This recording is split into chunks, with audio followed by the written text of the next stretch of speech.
मध्य प्रदेश की राजधानी भोपाल में 15 नवंबर को बिरसा मुंडा की जयंती को जनजातीय गौरव दिवस के रूप में मनाया जा रहा है।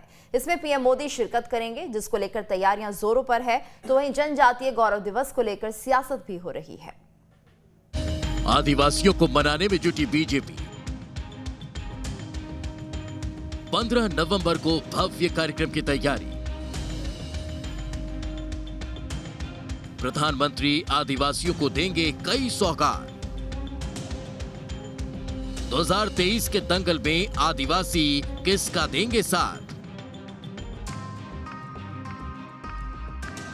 ये सवाल इसलिए अहम है क्योंकि मध्य प्रदेश में 2023 में विधानसभा चुनाव को लेकर और आदिवासी वर्ग यहां किंग मेकर की भूमिका में है। लिहाजा चुनाव से पहले ही बीजेपी जनजातीय गौरव दिवस के बहाने आदिवासियों को साधने में जुट चुकी है। बीजेपी बिरसा मुंडा की जयंती पर एक बड़ा इवेंट करने जा रही है, जिसका मूल उद्देश्य आदिवासी वर्ग को साथ लेना है। आदिवासियों के विधानसभा चुनाव में क्या भूमिका है और ये सियासत के केंद्र में क्यों है, अब जरा ये भी समझ लीजिए। मसलन मध्य प्रदेश में करीब 2 करोड़ जनजातीय आबादी है। राज्य की कुल आबादी में आदिवासियों की हिस्सेदारी करीब 21% है।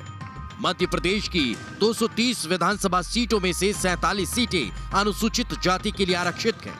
यहाँ की 29 लोकसभा सीटों में से 6 इस समुदाय के लिए हैं। आदिवासी समुदाय सरकार बना भी सकता है और गिरा भी सकता है।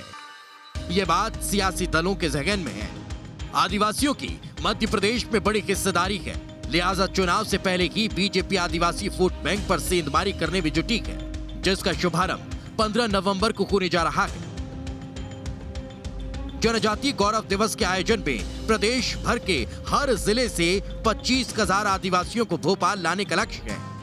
भोपाल के पड़ोसी जिलों से आदिवासियों को लाया जाएगा। आदिवासियों के रुकने और भोजन की व्यवस्था इन जिलों के कलेक्टर्स की होगी। आदिवासियों के कुछ समूहों को पारंपरिक परिधान में लाने की तैयारी है। हालांकि जनजातीय गौरव दिवस को लेकर अब सियासत भी शुरू हो चुकी है। कांग्रेस इसे इवेंट करार दे रही है। कांग्रेस नेताओं का कहना है कि इससे आदिवासियों का कुछ भला नहीं होने वाला। देखिए, भारतीय जनता पार्टी ने टारगेट तो लिया है कि आदिवासी वर्ग के सम्मान के लिए वो लड़ाई लड़ेगी और इसीलिए पैसा एक्ट को पूरा लागू किया जा रहा है, घर घर राशन पहुंचाया जा रहा है। और इससे पहले भी जब भारतीय जनता पार्टी की सरकारें बनी, उन्हीं ने आदिवासी वर्ग की चिंता की।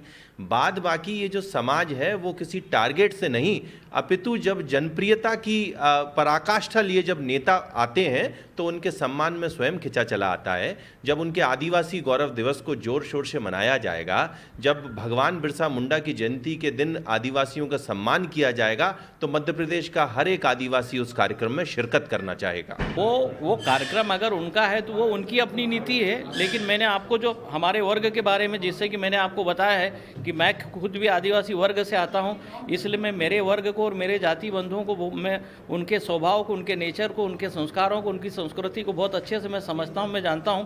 इस कारण से मैंने आपको जो बोला है कि 15 तारीख का भारतीय जनता पार्टी का जनजातियों के नाम से जो कार्यक्रम है, ये आदिवासियों को फिर से छलना और ठगना और उसके बाद उनके राजनीतिक वोटों के चक्कर में कैसे आ जाए, वो एक षड्यंत्र रचा हुआ है। लेकिन अब हमारा आदिवासी वर्ग इनके भाजपा के चाड़े में और झांसे में नहीं आ सकते हैं। मध्य प्रदेश के मुखिया शिवराज सिंह चौहान खुद आगे बढ़कर कार्यक्रम की मॉनिटरिंग कर रहे हैं।